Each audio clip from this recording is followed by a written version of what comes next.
Welcome to the GogertZone episode 4. Our ADHD podcast survived a second week. We're on to week 3. We're talking about running back tiers today. Connor Calzone's running back tiers. We've got some controversial hot takes. We're going to be breaking it down for you, going over why we think certain people will or won't be in these tiers. I don't know a lot of these hot takes that Connor's prepared. He doesn't know the hot takes I've prepared. All I know is that Saints Adrian Peterson is ready to go for episode 4. We got some sneak peeks under the jerseys coming for later. Whoa, we're Running looking back under your tiers. jersey in this episode? Oh, don't you worry about it. That'll be coming in hot. That'll be coming in hot. But we got Connor's running back tiers. It is wonderful to be on this podcast with you for an episode 4, Connor. How are we feeling today? Give us the insight on this episode. Good, like you said, we made it through 3 episodes. We made it through our first week of recording. We are on to week number 2 of recording, or I guess 3 because I was gone for week number 2. Just came back from a week in Mexico. It was great. Only got a little bit of food poisoning. So, generally good trip. But yeah, I mean, so as we get close to the fantasy football season, we're only 1 month away from the start of football season. So a lot of you people are going to be having your drafts in 3 weeks. Last week we went over the quarterbacks, and it looks like we had 3 more weeks to perfectly go over. This week running backs, next week wide receivers, and the week after that tight ends. So you guys can be fully equipped for your fantasy football drafts. So, like Ryan mentioned, running back tiers personally made by your boy Connor Calzone. I think we should just kind of get right into it, right? Before we get right into it, I do want to mention football is back. We had our first preseason game. That's what's going on in the world. We're recording this on Tuesday right now.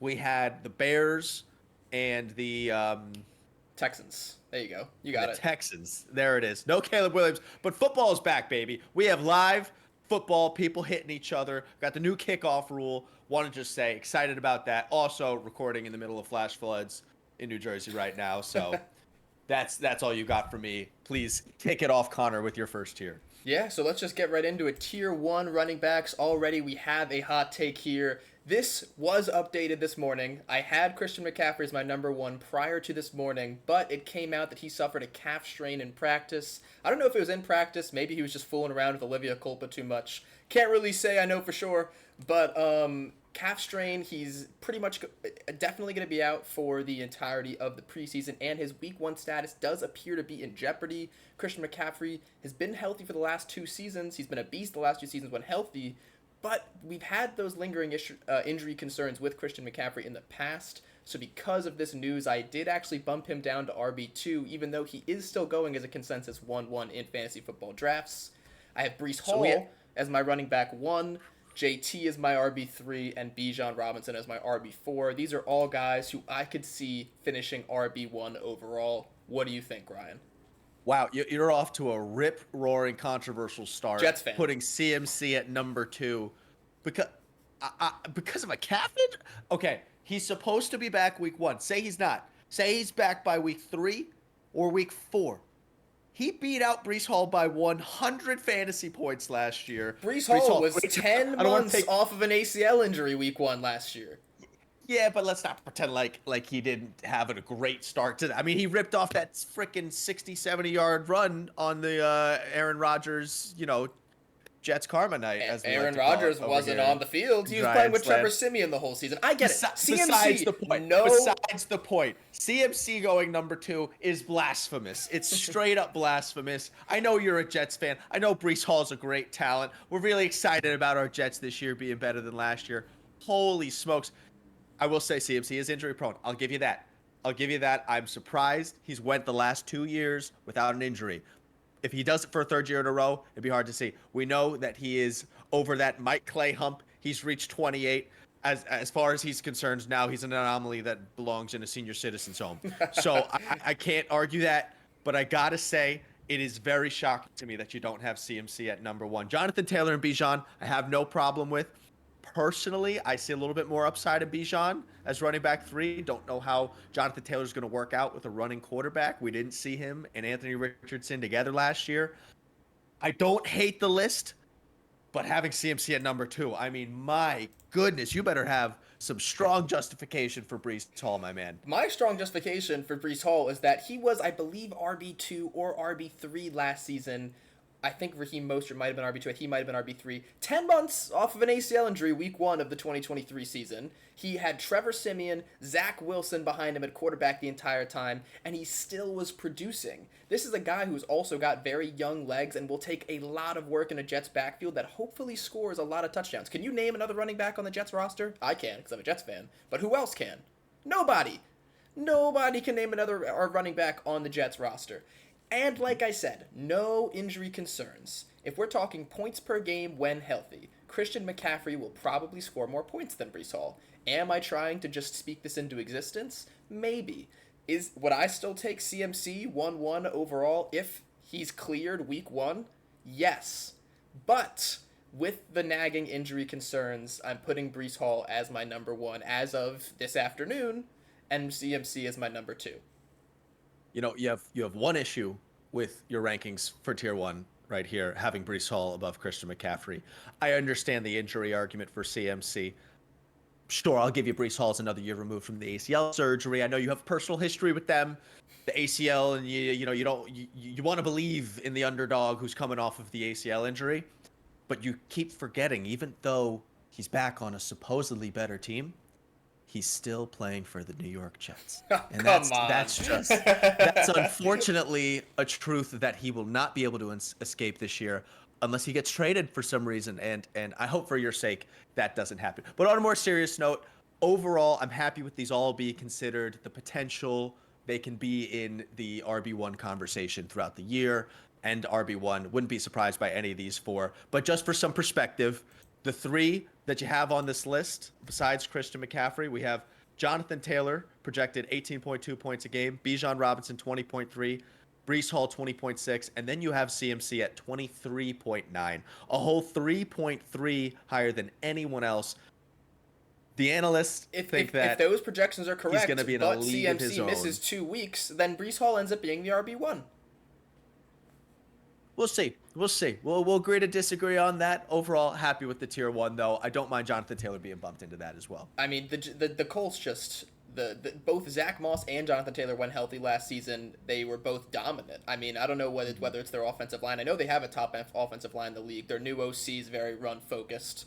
I mean, I don't see any reason that Jonathan Taylor, he's in his prime for a running back. I don't see any reason why he's not in RB1 contention, and the reason I do have him over Bijan Robinson is just I'm a little bit concerned about Bijan's goal line work. Tyler Algier did take most of the goal line carries last year.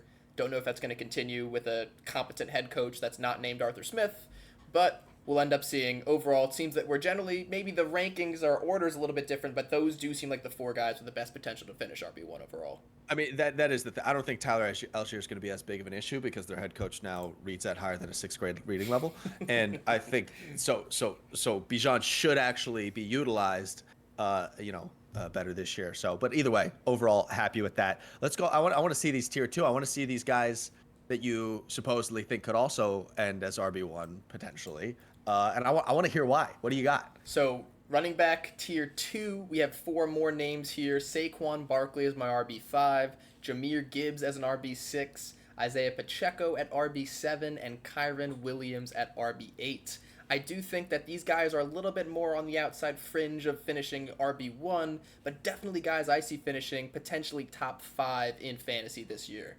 So what do you think about these 4 guys? It's interesting. You do agree with the consensus rankings and the projections for the next 4 after that. So no problem with that. I mean, average points per game going down this list, you got 18 for Saquon, 17.1 for Gibbs, Pacheco's at 16.6 and Williams at 17.2, all within that 16 to 18 range. Those elite guys that if they have a good year, maybe like Saquon in his new system, who knows, any of these guys could end up RB2. I don't have any particular problems with this. The issue is Kyren Williams. I think Kyren Williams can be the top dog again. It just really is going to come down to his health. I know he missed maybe a couple weeks at the end of the year last year, but Sean McVay loves milking his running backs. And I got to say, I can't imagine a world where Kyren Williams and Isaiah Pacheco both have healthy years and Kyren Williams doesn't outproduce him. He was so efficient last year. And just my experience being with football players, people who run like they want to send the ground to hell tend to injure themselves a little bit. And I think Isaiah Pacheco is one of those guys that's going to break his feet stomping on the devil. And just this durability is very impressive, but he runs so angry. I feel like Kyron Williams, if he stays healthy this year, is inevitable to surpass him. But we have Saquon and Jahmyr Gibbs. And those are guys that I absolutely could see finishing running back one. Kyron Williams and Isaiah Pacheco, it's a little bit harder for me to believe. But we promised you some hot takes today. I'm about to give you my first hot take of the episode, of episode 4 for running back tiers. Not only do I think Saquon Barkley has the potential to finish as RB1 this year, I'm actually going to make a bet. And the bet is my old running back ending up as the RB1 in fantasy football this year. Saquon, this is my plea. We miss you. We love you. We appreciate all of your years of dedication. You appreciate him more than the Giants GM did. I mean, I am so sorry for Dad's treatment of your contract in the offseason. It was as hard to watch as I'm sure it felt to you. You deserve all the money you get. You deserve all the success that comes with the Eagles. I'm rooting for the fucking Eagles this year because I got nothing to root for here. I got a Odell wannabe getting thrown to by a Daniel Jones that apparently thinks he can fight now. And I think that Saquon is going to end as the number one running back. We've seen what it does to someone, a running back in particular, when they get traded, when they didn't want to be on a different team, when they didn't get the money they thought they deserved, and they go to a new system on a better team. They were already an elite pass-catching running back. We saw it with CMC. I think Saquon is going to do exactly what CMC did when he came over to the 49ers 2 years ago. And I think he's going to take off. I don't think they're going to rely on Hurts for the tush push as much anymore. And I think Saquon is just going to be an absolute stud. And I think he's going to finish RB1. And I hope that the Giants fans plead for his return down the road, even if he just comes back as a washed up running back 5 years down the road. We're going to miss you inevitably. I will roster you in every league I can get my hands on you this year, Saquon. I hope you finish RB1. God bless you and your Eagles this year. I miss you. So Saquon RB1, that's definitely a hot take, a hotter take that I would say Breece Hall is RB1. It's not just the guys in this list that he's beating. You're also saying he's going to be better than Jonathan Taylor, than Bijan Robinson, than Breece Hall, than Christian McCaffrey. He's the original Saquon Barkley is, he's got quads that could squeeze a watermelon in half. I understand that. Thunder thighs. But there's other weapons on the Eagles team that I think are just going to cannibalize a little bit too many of his touchdowns. But don't the Niners have other weapons, right? It might not with Brandon Ayuk on the way have out. Other weapons. Like, it's not about that. It's about the usage, and it's about the talent and the efficiency with that usage. I think he is going to be given the ball so friggin' much. I don't think we can fathom it. I think a lot of these top RBs are going to get the ball just as much. I'm not saying Saquon is RB5. Great ranking. Top 5 running back for the season. That's what I think he's going as, RB5 on ESPN. I think he is that. But if I think it's more likely that Saquon is RB8 than RB1. But who do we? So here's a great comparison here. You have Jonathan Taylor at RB3. Who do you think is going to end with more touchdowns at the end of the year? Saquon or Jonathan Taylor? Because we know Jonathan Taylor is playing with Anthony Richardson. We don't know what that running scheme is going to look like. A lot of running, a lot of carries. Right, we think the Eagles are a better team overall, and we know that running backs tend to be better in fantasy football when their team is better. I just saw a stat today, like 6 of the last 50 top running backs. 6 of the last 50, that's like 10%. There's a bad stat, but it was a stat that I saw online. The point is, being on a good team matters in football, in fantasy football in particular, for running backs. Because running backs on good teams get in the end zone more often. They get in the red zone more often. They get given more opportunities.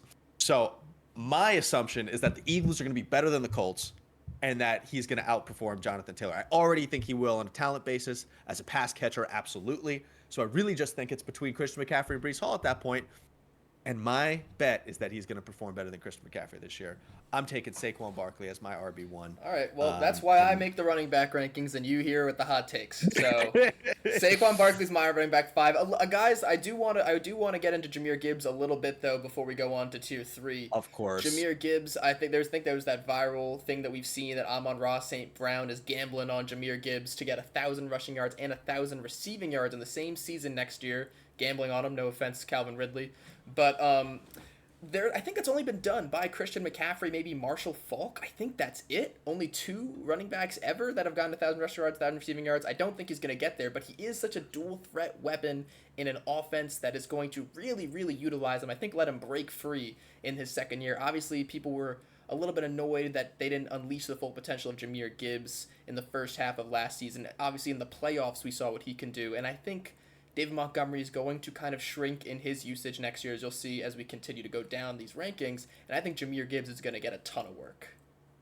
Yeah, well, the shrinking role for David Montgomery, I think we'll see. I think we'll see. You may be right there, but I actually I'm a little bit in a disagreement on you there. But Jahmyr Gibbs is an absolute monster. I remember seeing this guy spin out one guy, juke out the next, run through the next, and then make a diving catch. Like he is one of the most talented running backs in the league by a country mile. He has this sort of agility and power that's kind of it's not like Saquon, but it's like Saquon get mini. Saquon out of your mouth, dude. It's Saquon mini, but that's the kind of talent that I think he has. But he's just a little bit smaller, but he has a lot more explosiveness. He has that kind of linear speed that's just absolute takeaway. He slips through gaps easily. I'm not going to be surprised if Jahmyr Gibbs ends up in the top 3 running backs. He could end up RB1. I don't disagree with him being in your tier 2 here, but excited to see either way. It's just going to be how they use him compared to David Montgomery if he gets any goal line work. Yeah, I think that's really what it's going to come down to, is whether he can kind of get into that tier 1 of running backs or if he's going to stay in that tier 2. I think let's just get right into the tier 3 running backs right now. You can see those on the screen. Josh Jacobs is my RB9, definitely higher than the ESPN projections. I'm a big fan of him going into 2024. Travis Etienne at RB10. Derrick Henry down at RB11, a few spots below his ESPN ranking. James Cook at 12, Rachaad White at 13, Kamara at 14, and Joe Mixon at 15 are all fairly boilerplate in line with the ESPN live draft trends. What do you think of, at least just to start off with, Josh Jacobs as the 9th running back, and then the rest of this tier 3 as a whole? Oh, it's tough to say. Low end RB1s, high end RB2s. The issue I have with this is that this is the exact tier where you start to see running backs that people have personal vendettas for. I'm starting to see these types of running backs that I remember people in our leagues would say, these guys are going to be number 1 this year for sure. They had the take that I just had about Saquon, but it's about players like Josh Jacobs. And last year, Josh Jacobs, we knew, was on a bad Raiders team. We knew he wasn't going to get used as much. His usage was off the charts the year before. And even if he had been used that much, efficiency like he had 2 years ago couldn't be sustained. And then we saw a massive drop off. But there are players in there like Travis Etienne that have all the talent in the world. They had the usage last year. They have the passing upside in PPR formats. Travis Etienne, I think, is a perfect fit here. And Derrick Henry. Derrick Henry is another one of those dark horse guys that I think absolutely could break through again. And it's going to depend on the touchdown upside. But that Ravens run offense is so good. I think one of the things we have to take into consideration is the offensive line performance more often. Because he's going into a situation where they're going to have to part the Red Sea because you're going to have Lamar Jackson and Zay Flowers spreading the field as much as possible. You're not going to be able to crowd the box, and I think it's going to be an absolute nightmare for others to have to cover. But I love this tier. I love tier 3. You're considering this the low-end RB1s, high-end RB2s. I see Joe Mixon in there. He's one of those guys I'd love to take, especially at his ADP. And yeah, I mean, Rachaad White was my sweetheart last year. He was my absolute savior. White. In my FFPC league that I actually did win a championship in, the only league I won a championship in, it was such a ragtag bunch of guys, but Rachaad White was one of the stars. You got to let me eat about this tier 3, though. I got a lot to talk about in this tier 3. Please. Starting with Josh Jacobs. It's a very interesting. Josh Jacobs as RB9. That is 7 spots above his ranking in the live draft trends for ESPN, but I'm really, really high on him. This guy had 2,000 scrimmage yards on 5 yards per carry just 2 years ago. Like, that's insane. Not many people have 2,000 scrimmage yards in a season, and that was just 2 years ago. This Raiders team last year was awful. I mean, just atrocious, right? Aiden O'Connell as the quarterback. They were not scoring at all on offense, except for that one game they ended up scoring like 63 points. That was so random. But that arbitrary 63 point game. They probably like raised their averages for the entire reason. Yeah. But I think that he is going to have a great season. Like what you were saying with the Ravens, how they're going to have to part the Red Sea for Derrick Henry. The Packers have so many options, right? Jaden Reed, Dontavion Wicks, they can get crazy with other guys in the backfield, get everyone going into the slot, everyone running different kinds of routes. It's a young, fun team with a great offensive line, which shouldn't be underrated. I mean, the fact that the Raiders had like a bottom 5, bottom 6, I think, offensive line last year, and the Packers have a top 5, top 6 offensive line that he's going in between, and Josh Jacobs is still in his prime. So although he's going as RB16 in ESPN Live Draft Trends, I'm picking him up at my RB9 or RB10. Travis Etienne, I do like, but his ADP is 23.2. I don't think I'm taking Travis Etienne in the second round in my fantasy football drafts. He's never been an efficient running back. He's got all the talent in the world, but he's always been a 4-yard per carry kind of guy in the NFL, and I don't see that changing in the immediate future. Obviously, he's going to get a lot of touchdowns like he did last year, but I don't see the ceiling for him as a top 5 running back, where I do see the ceiling as a top 5 running back for Josh Jacobs because he's done it before. And Derrick Henry, too, at RB11. The thing is that there's very little competition going in there. Like you said, they're going to have to part the Red Sea. Inside zone, HB dive is going to be great for Derrick Henry. He's the king in Baltimore. And it's just going to depend on how many rushing yards he can actually get and how often and how efficient he is in the red zone. You know, this should have been called the tier of former high-end RB1s, because you have so many of these guys that were at the absolute top of fantasy football at some point. Alvin Kamara, Joe Mixon, Derrick Henry, Josh Jacobs. Another hot take of mine, I think Alvin Kamara is going to be a top 5 RB this year. I really think Alvin Kamara has that kind of upside. People are underestimating Derek Carr and the Saints. Those guys are hungry. They suffered a couple bad losses last year that really easily could have been turned around. They got another year in the new system. Alvin Kamara is one of those guys that is absolutely utilized out the wazoo in the passing game. I'm looking at the projections here. He's actually projected the 5th most yards of all running backs in passing yards. I mean, he has to be, because he averages 3.5 yards per carry on the ground, so he's pretty much just a receiver from the backfield. Right, but my opinion on all that is that it's very heavily dependent on the offensive line, and it goes year to year. I think the efficiency can be changed. They say that it's something like plus or minus 1.2 yards per rush, based off of your offensive line performance. So that's something that we could see pop up back to the mid-4s again this year, all depending. But Alvin Kamara is so talented. It really just depends if he falls under Mike Clay's he's cashing out his 401k next year, so we can't really rely on him because he's too old kind of an argument. But it's the same deal with Derrick Henry, and I just have a hard time believing these guys are going to fall off a cliff like people seem to think. Josh Jacobs, on the other hand, I have a hard time. I just think it would do everyone service to take a deep breath when it comes to the Packers this year. I'm a big fan. I'm going to invest a lot in them this year. A lot of Packers are going to be on my rosters. Don't get me wrong. I had Jordan Love in week 3 last year on my roster. But there's a reason that I have this thing right here, this championship ring. One is because I'm married to the game. Let's make that clear. You gonna be able to get that off your finger this time? I made sure to put it on the ring finger so it doesn't. If you get that behind the scenes clip, oh shit, that's exactly what happened before. All right, well we'll just leave it there for the rest of the episode. Married to the see game. If I can get it off by the end. Let's see if I can twist it off actually while we're finishing my Oh, okay, my left finger, new study. Thinner than my right middle finger. Now I've created a hardship for myself. Yeah. But let's get back to Josh Jacobs. Let's get back on topic for a second. The point I was making is I think I've earned this because I know when we can overreact to things. And I think the Packers are one of those teams that everyone is really excited about. We're just taking as gospel that they have 3 or 4 extremely talented receivers. I think people forget how talented all of these receivers in the NFL are. It's much more about their opportunity. And I think it's going to have much more to do with Jordan Love's production. If the offensive line can hold up, I trust Matt LaFleur. The whole team, I think, is going to be well off again this year. But we can't just take as gospel because 3 or 4 young receivers performed well last year that the whole offense is just going to be rip-roaring again because Jordan Love's got this brand new contract and he got this former top 10 running back, Josh Jacobs. I agree he's going to be a good running back. I think this is a take that I'm going to have to disagree with. I don't have Josh Jacobs as my RB9.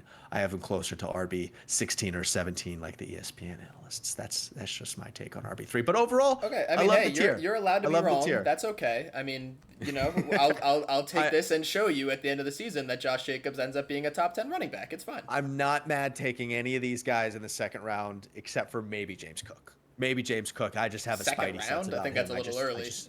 I just don't really trust. I just don't really trust these guys. I'm happy taking these guys in round 2. I really am. James Cook, I mean, after the new OC takeover midway through the season, he was unbelievable.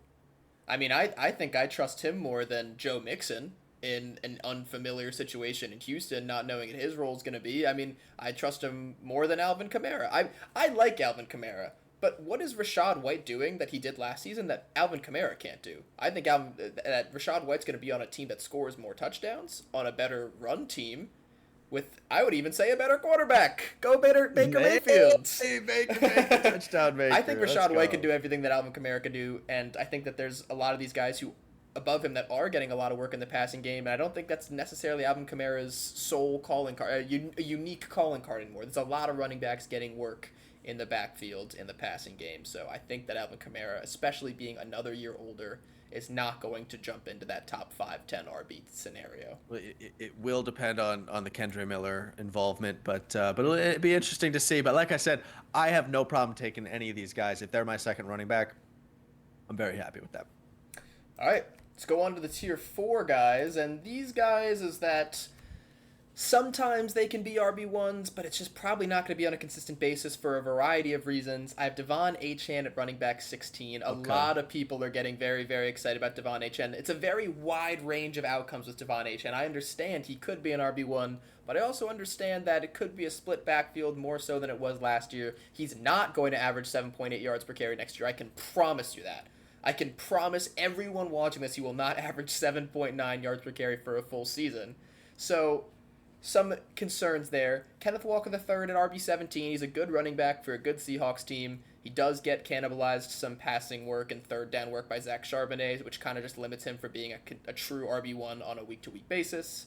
DeAndre Swift, RB18, a little bit ahead of the ESPN projections, but I do think that being pretty much the lead RB1 on a Chicago Bears team that will have a lot of weapons, will probably score a decent amount of touchdowns. I think that he deserves to be RB18.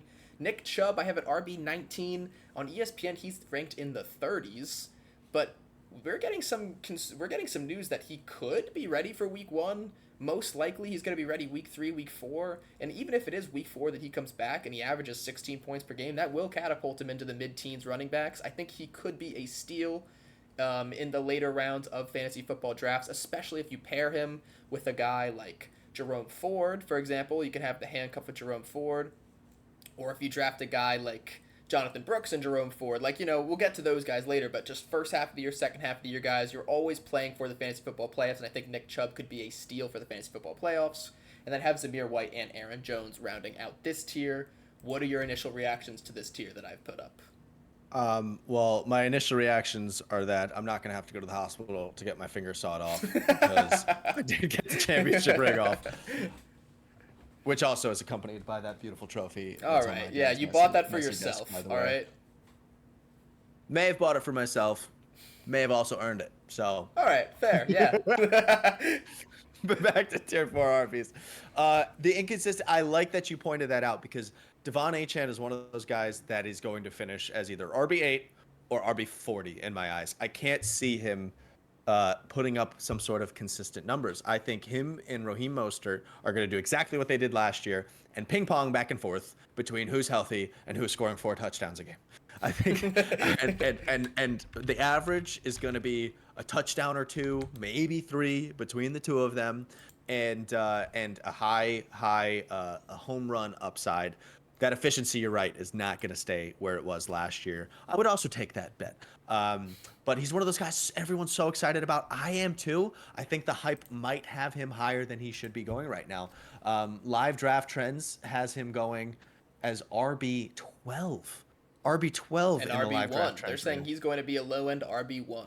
It feels right. like a little bit of a reach. He's a very undersized running back, not a great offensive line there in Miami. Obviously, they have the high-powered, high-octane offense, but there is competition there with Raheem Mostert, and even Jalen Wright could creep in to take some touches away.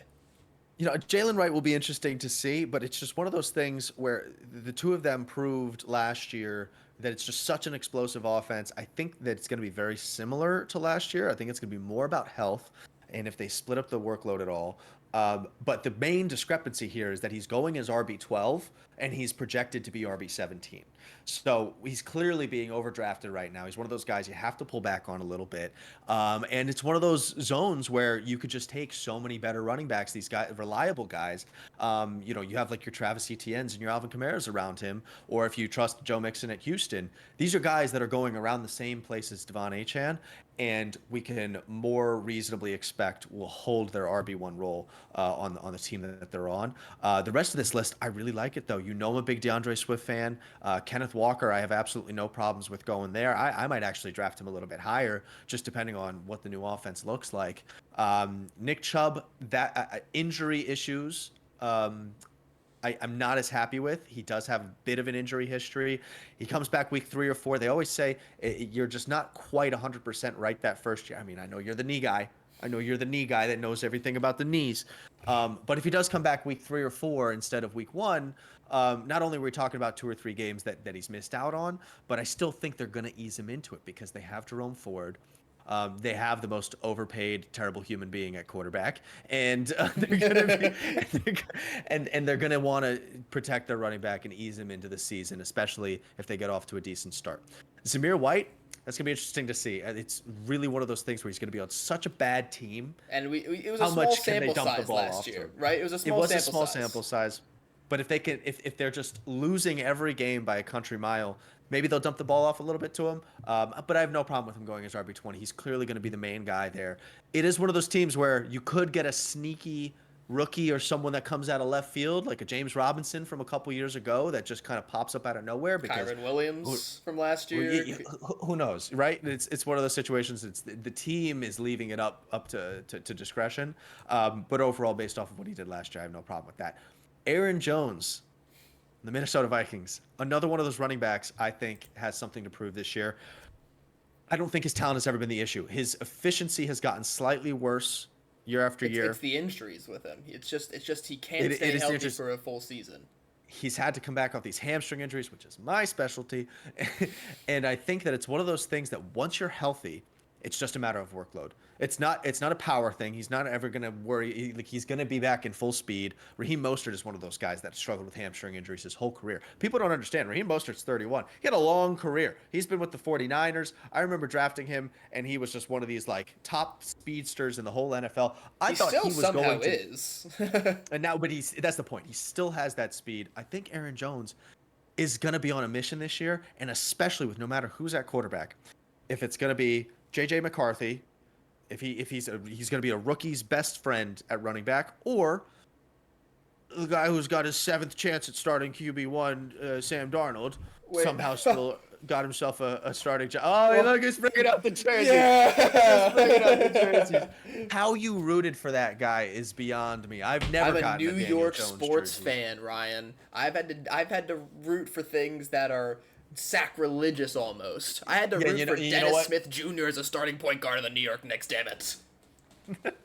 I'm a New York sports fan too, and I still only get the Saquon jerseys. I don't get the Daniel Jones jerseys. Having a Sam Darnold jersey is like having a Zach Wilson jersey. He was the 3rd overall pick. I bought that his rookie year. And Josh Rosen was the number 2 overall or 3 overall pick. He was supposed to be better than Josh Allen. He was supposed to be the Josh Allen before Josh Allen.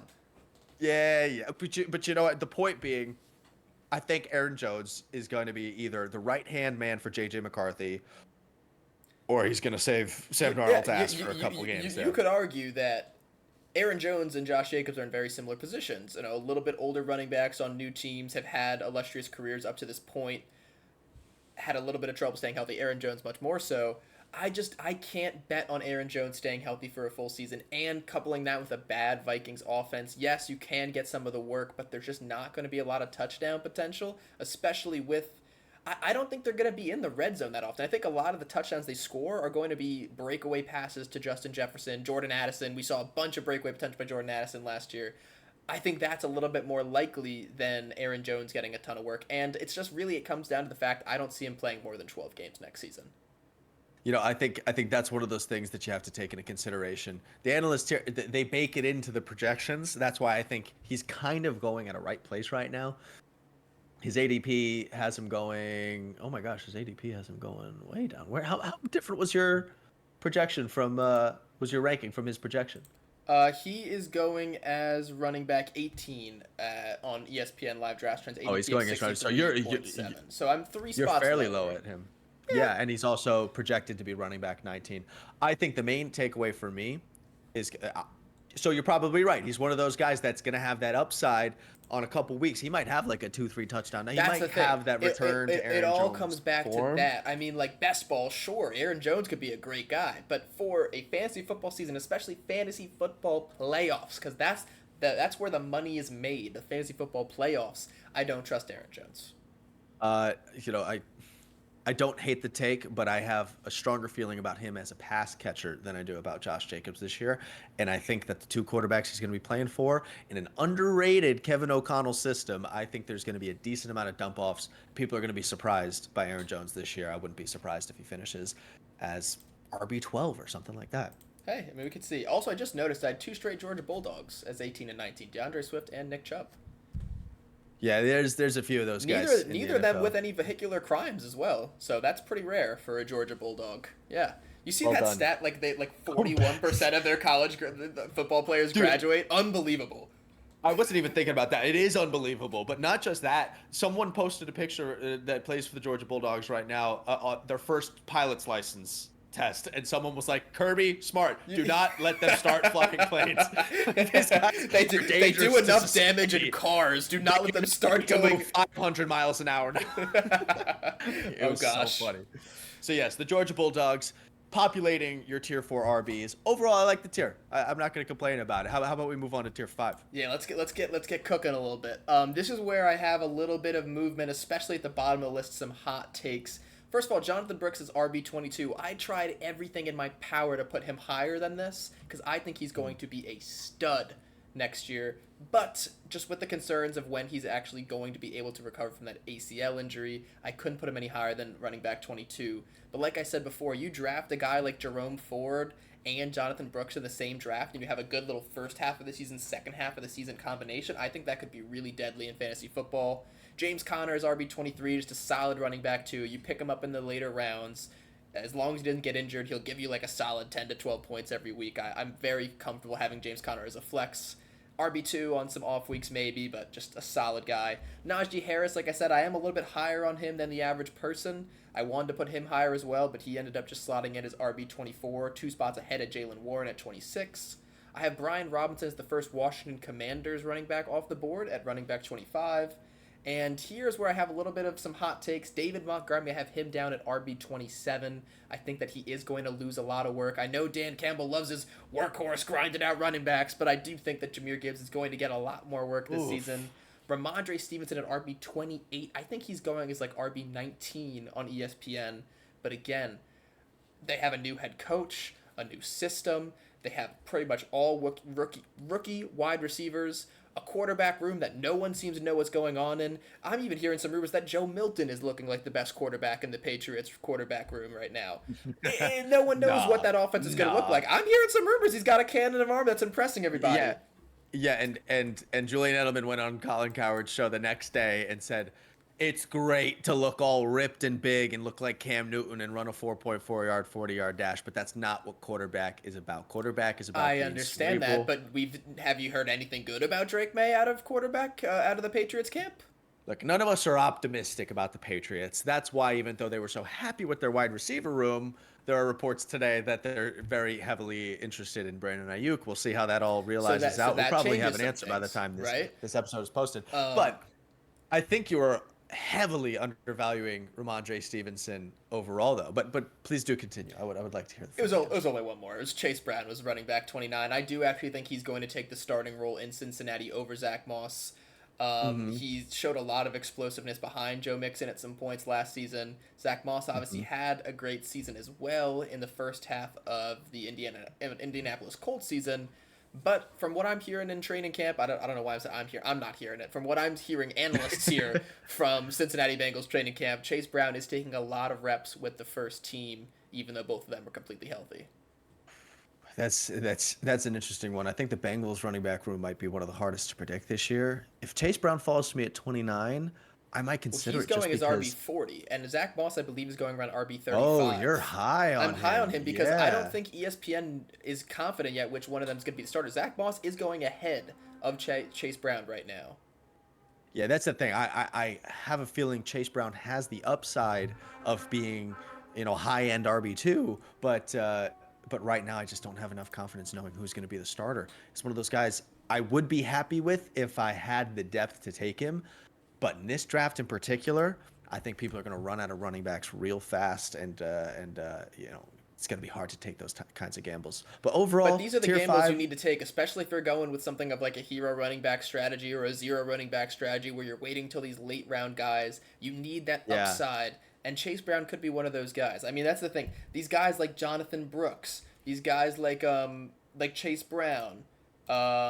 Who else is in this tier? The guys like there's not a lot of huge upside guys I love in this tier, but like going back to the previous tier, like Zamir White, like those are guys who are at low ADPs, you can get a lot of value, a lot of upside out of those guys. And if you're going But with a one, zero or hero running back strategy, it could be very valuable.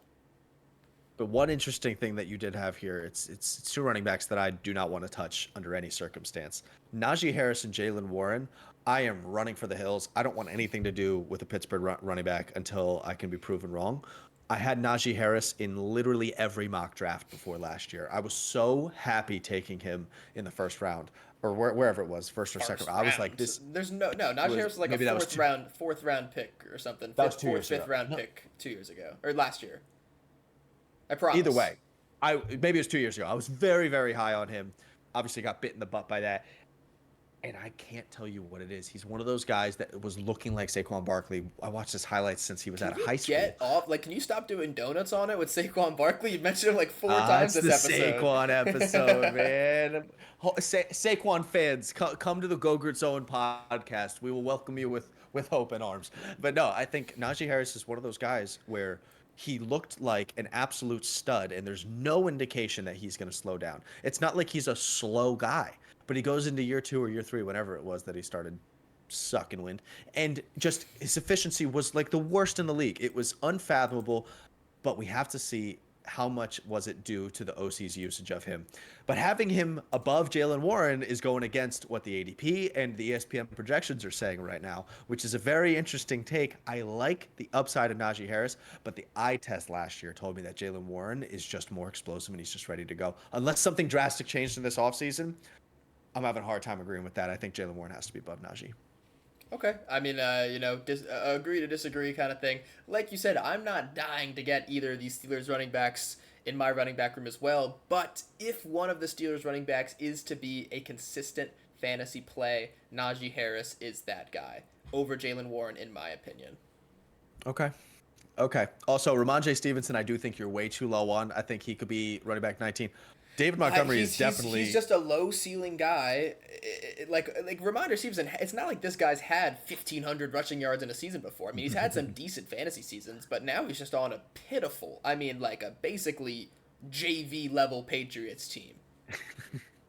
Ooh, we're gonna have to clip that one for later in the year. The Ramondre Stevenson, another Oklahoma graduate. I think he is just such breakaway. Like his break tackle ability is almost unmatched.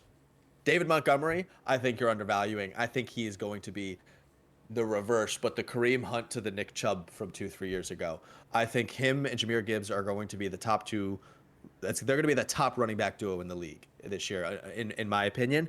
And I think Dan Campbell loves him way too much to get rid of. And I have just seen too much durability out of him. I'm much higher on David Montgomery than you are. My last tidbit on your tier 5. I don't see a way in hell Brian Robinson outperforms Austin Eckler this year, given that they're both healthy.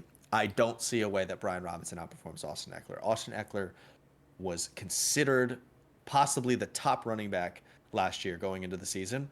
And for him to just have fallen off behind even tier 5 for Brian Robinson, props to him. He could take a bullet. Got to give him that. He's clearly tough. He showed up back in football like 2 weeks after taking a bullet, but I do not see him going above Austin Eckler. RB25, I will not be taking any Brian Robinson. I'm much more of a fan of the Jonathan Brooks, James Conner, David Montgomery, Ramondre Stevenson in your tier 5 than I am of these other guys. Yeah, sure. I mean, Eckler was a top running back, what, 2, 3 years ago? David Johnson was an RB1 in some fantasy drafts, and then he was injured that whole season and then never played football again. I mean, it is not a guarantee that someone is good 2 years ago and they're going to be good now. I think that the NFL is starting to realize that, okay, someone catches 14 passes per game from the backfield but gains 37 yards and does it on 2.7 yards per carry on the running side of things. They're not valuable. They're not adding value. Even when Austin Eckler was RB1 in fantasy, would you have anyone telling you he was a top 5 or 10 running back in the NFL? Not fantasy football, in the NFL. Was anyone saying his talent was like that? No. I think so. Now he's... People were saying he was pound for pound. Pound for pound, he was like 200 pounds. There's definitely lighter running backs that were 250 pounds, I should say. He was a chunky guy. I don't think that he's going to be... I think people are going to realize that he's kind of washed up. He doesn't add a lot of value from the backfield as a runner, and you can get most of his value as a receiver from other running backs, especially Brian Robinson can play in the passing game a little bit. I think he's going to be more of an insurance option to Brian Robinson than a starting running back. But we're running low on time here, so let's get to tier 6 really quick, and then we'll just quickly gloss over the rest of my tier 7 guys. GogertZone's tier 6 running backs. You're starting with Raheem Mostert as running back 30. I wanted to put him higher. He was RB2 or 3 last year. But can we really expect he's going to score 21 touchdowns again? I don't think that is reasonable. Preface what our tier 6 is here. Our tier 6 here is a flex with some upside weeks. Yeah, and that's what Raheem Mostert is going to be. He's going to have 140-point week this year. I can guarantee that with how high-powered this Miami Dolphins offense is. But I don't think he's going to be a consistent running back 1 or anything. Tyjae Spears, I have over Tony Pollard as the top-ranked Tennessee Titans running back. He showed a lot to me. I had him in a few of my dynasty leagues, keeper leagues. He showed a lot. I mean, he's got a lot of receiving prowess, and it's not just gobbling up carries. He was running wheel routes. He was running crossing routes in the middle of the field and making guys miss in open field. He also does have some talent as a runner. And Tony Pollard, I mean, great running back 2 years ago, like we mentioned. Where was he last year? When he finally had... That's another thing. You know, the Zeke and Tony Pollard thing is kind of like the Najee Harris and Jalen Warren thing. But I digress about that. I think Tony Pollard is not going to be a great running back this year, and I have him as RB34.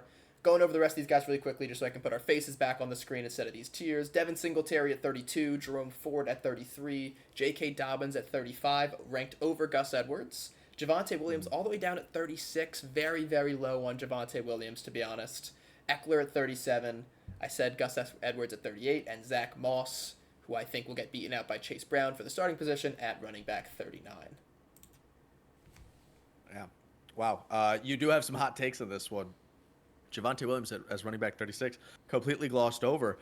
He's someone that's ranked at 26 right now, and you have him going as 36. He's getting drafted at 30, so the people agree with you that the people are drafting him lower than his rankings, his projections are right now. But you having him at 36 means you really don't have confidence in him in the Broncos. We don't have any confidence in Javonte Williams going into this year. We don't think that talent will spill over. Is it anything about workload? Is splitting it up, or is it just strictly you just don't trust the guy? Yeah, I mean, I think Audric Estend, the running back for the rookie running back for the Broncos, could actually creep into a starting position there. Jaleel McLaughlin has obviously gotten some work as a starting running back when some injuries have hit for the Broncos. But at the end of the day, I just don't think that Javonte Williams, yeah, he's another year removed from the ACL injury, right? We've always talked about the second year removed for a running back. He looks a lot better than that first year.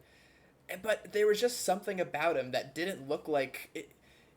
He didn't look explosive, but he also just didn't look like he was finding holes. I never really saw Javonte Williams rip off a big run last year, and that's not something that's necessarily correlated to the ACL injury. Maybe he'll have more confidence, taking it outside with some little extra agility in the legs, but I just don't see Javonte Williams honestly maintaining the starting running back position throughout the season. That's how low I am on Javonte Williams.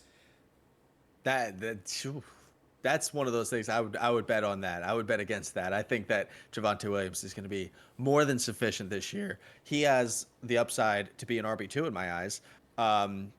Where he's going right now, right at that fringe RB2, RB3, I think is probably the right place to be drafting him. But it wouldn't surprise me if he returned to form and was really great this year. But the main thing I want to point out, like we talked about in tier 5, Austin Eckler being an RB37 is just criminal to me. Rankings have him as our RB30, ADP 32. I think all of it's just too low. I think he's Right, got to because be you know used better for than what he's every good at. single expert on the planet. Yeah, yeah. Well, apparently you think the experts are 7 spots too high on him. So who's really disagreeing with the experts here? Austin Eckler was a mainstay in fantasy football for years, and it's not just because of the dump offs. Obviously, his passing upside was insane, but you don't just lose that strength. He wasn't there for his breakaway speed like some of these guys like Jahmyr Gibbs and whatever, like Bijan Robinson. But Austin Eckler, I think, is going too low. I think he might not be above RB20 by the end of the year when it's all said and done. But going as I don't RB37 see a just lot seems of criminal. I mean, upside. I'm looking at these names in front of him: J.K. Dobbins, Jerome Ford, Devin Singletary. God bless you. Please come do my Giants a favor and score like 2 Jerome touchdowns. Ford was averaging 14 points per game for the Browns last season when Nick Chubb got hurt. I mean, why is Jerome Ford the first name you single out on that list? Austin Eckler is going to be in a split Because backfield. you were so high on Nick Chubb, you can't have it both ways. Is he going to come back and be healthy, or is he not? My point being, Austin Eckler is one of those guys that we were talking of as potentially the #1 running back in fantasy football. He's not years older. He's not 3 years, he is years 4 older. years That removed. is years with an S as a plural. All right, all right, all right. But the point being, he didn't have some ACL injury that he had to recover from. And he's not like old man Stan. I think he's not going to return to his previous form, but him being below some of these guys like Devin Singletary, do great. Please do for my Giants. Give me something to root for, but like there's no way that he finishes higher than Austin Eckler by the end of the year. That's something I'd be willing to put on the board. I'd be willing to make a board bet about that. All right, fine. Yeah, let's say Austin Eckler finishes higher than running back 24. What is your ranking? 30? So this is I what's want the to do this the barometer? fantasy focus way. I bet that Austin Eckler will finish higher than running back 26 by the end of the year. Okay. You'll be wrong. And you say I think that Austin Eckler is a bum and will finish below RB30. Put it on the board. There we go. We just stole that straight from Fantasy Focus. You stole it straight from I didn't even know what was happening. I didn't know what we were doing. Anyway, just Please don't quickly sue with us, some Fantasy other Focus. guys We love on you. this tier 6 tier. I have J.K. Dobbins over Gus Edwards. I think J.K. Dobbins might not even earn the starting position. He could even get cut before the season starts. Who knows? But he has the explosiveness. He has the touchdown. He's got the long play potential that Gus Edwards I don't think has. Like Gus Edwards might average 8 or 9 points per game and be consistent with that. But that's not really what you're aiming for because you're never going to start 8 or 9 points per game. J.K. Dobbins could have some up weeks. And I would rather have a few shit weeks and a few up weeks than some guy who's just consistently averaging 8 or 9 points per game, which is why I have J.K. Dobbins over Gus Edwards. Like I said, Zach Moss, I think he's going to lose the starting position to Chase Brown. I mean, I think there's not too much else to talk about this tier 6 unless you have anything else that comes to mind. My closing remark on tier 6 is Raheem Mostert. One of those guys that I would not be surprised if he was a top 15 running back. That could bite me in the butt. I mean, that's not something I'm arguing. I'm low on both Dolphins running backs, to be honest. I think there's going to be, as explosive of an offensive Tua, Tyreek Hill, and Jalen Waddle is, I do think there's going to be some regression in that Miami Dolphins offense. And it has to come somewhere. A little bit of regression. Raheem Mostert, they're expecting him to go from, 21 touchdowns last year to like 9. Totally reasonable regression. I don't think he's actually going to regress that far, but mostly it's because I've followed Mostert for years, and I think he's just going to – healthy last year was an anomaly for him. Yeah. I think he's going to miss a good chunk of games, and he's probably going right around where he should. But a good tier 6 overall. I can't really complain with it too much. Yeah, I mean, you got to have some takes in there that I can't just put ESPN's rankings up there and call them my own, so this is truly what I believe. Quickly on to our tier 7 running backs. Nothing too crazy here. These are just very, very deep cut guys. The rest. The rest. Yeah, that's what I have them listed as, the rest. Ezekiel Elliott at 40, Antonio Gibson at 41. I think he'll get some pass catching work in New England. Zach Charbonnet at 42. Like I said, he's going to cannibalize some third down, passing yard, end zone opportunities from Kenneth Walker. Tyler Algier, similar thing with Bijan Robinson. We have a trio of rookies here in Trey Benson, Blake Corum, and Marshawn Lloyd. These are guys I'm definitely looking to draft in the later rounds of a deep fantasy football draft, just in case of injuries. I mean, Trey Benson, if James Conner gets injured, he could immediately somersault into fantasy relevance. Blake Corum, if Kyron Williams gets injured, which he did for some games last season, he could immediately somersault into fantasy relevance with how much Sean McVay likes to use those running backs. Marshawn Lloyd, same thing with Josh Jacobs. He is rumored to be taking the RB2 duties from A.J. Dillon in camp so far, so that's something to monitor. Rico Dowdle, Chuba Hubbard, and Kendre Miller at RBs 47 through 49. Nothing crazy. I wouldn't expect a lot from them, except maybe Kendre Miller, again, in the instance of a Alvin Kamara injury. Mm-hmm. So what do we think about that tier? Anything that really jumps off the page? These are not guys you're drafting with the expectation they're going to be in your starting lineup, but these are more insurance guys. They are definitely insurance guys. What struck me here is that I wouldn't be happy with any of these guys in my week 1 starting lineup. I mean, you're not going to get those guys in the 40s, right?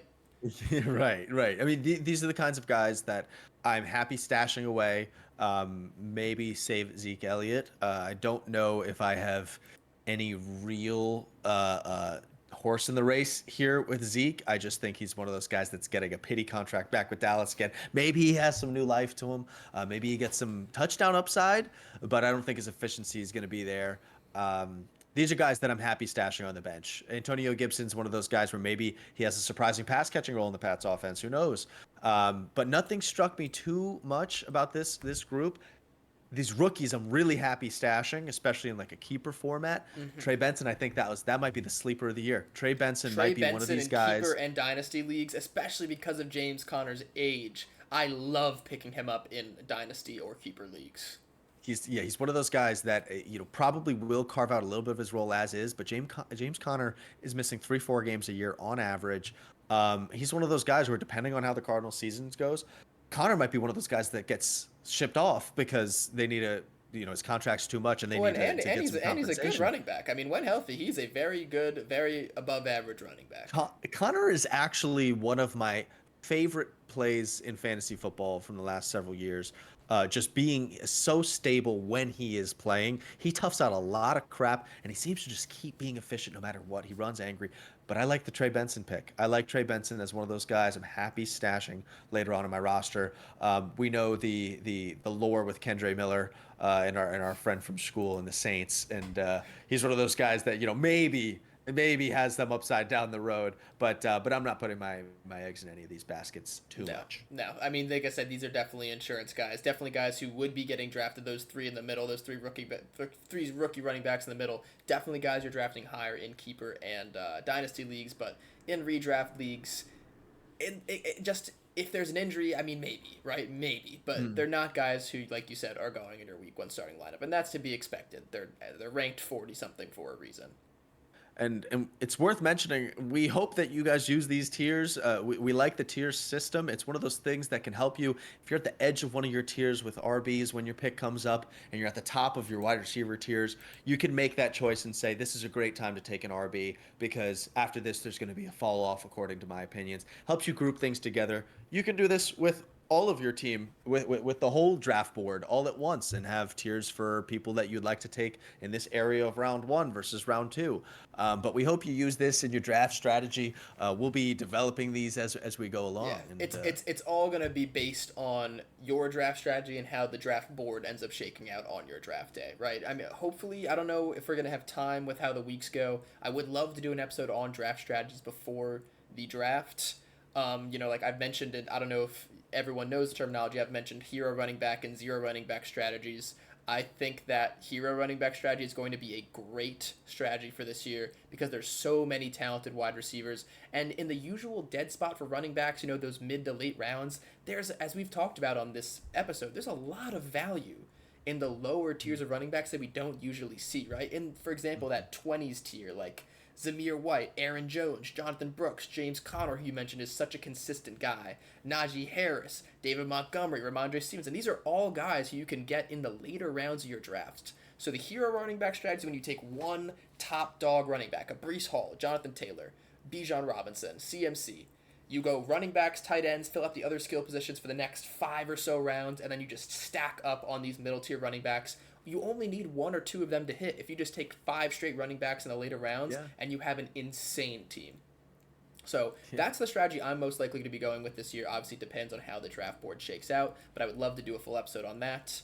Any other things you want to say about this tier 7 of running backs, or you think that we can call it an episode? I'm happy with how this was. I think a draft tier episode or draft strategy episode is a great idea. Leave in the comments below if you want to see something like a mock draft, or if you just want to hear us talk about some mock drafts. I think that that's a great way to execute what we've been putting into practice. Our hope is always to just put in as valuable information as possible in a silly manner for you guys on the GogertZone podcast. We're shooting to get better every episode. We just want to provide to you some entertaining content that's relevant to your fantasy season. Hopefully get you feeling prepared and excited about the football season ahead, because that's what it's all about. We love football here. We love shooting the shit with you guys. We love having you here. I mean, we've actually got some viewers on our episodes. At least on some shorts, a few episodes. Leave a comment. If you make it to this part of the episode, you have to leave a comment. Just say, hi, Connor. Hi, Ryan. Just say that. See if you got here. If you say that, we'll ship you something once we have merch. Whenever that time comes, we will ship you merch for free if you're the first one to say hi, Connor, hi, Ryan. Because you watched this episode to completion. You might be the first person that watched one of these episodes to completion, especially because we're coming up on an hour-long episode now. It'll be interesting to see if people click on it more or less because it's an hour-long podcast. But if you do comment on an hour-long podcast, my word, I will send you merch when it inevitably comes into the That's a man of his word right there. You know I love buying unnecessary merch and gift giving. Right, so. You can see the fantasy football statue in the background. So this guy is not afraid to spend his money in stupid ways. Not saying that you're a stupid thing, viewer, potential viewer, probable not viewer. Probable not viewer. It's Schrodinger's viewer. It's not there, but it's also maybe there. You just can never know until you look later on. Well, thank you for listening to us today. This was Connor's running back tiers and some hot takes to come along with it. We'll be coming at you with some wide receiver tiers, some quarterback tiers, some draft strategies coming up, and we can't wait for this football season to get coming up. We got real preseason football this week. Can't wait to talk to you on the next one. Thanks for coming, guys. Peace out.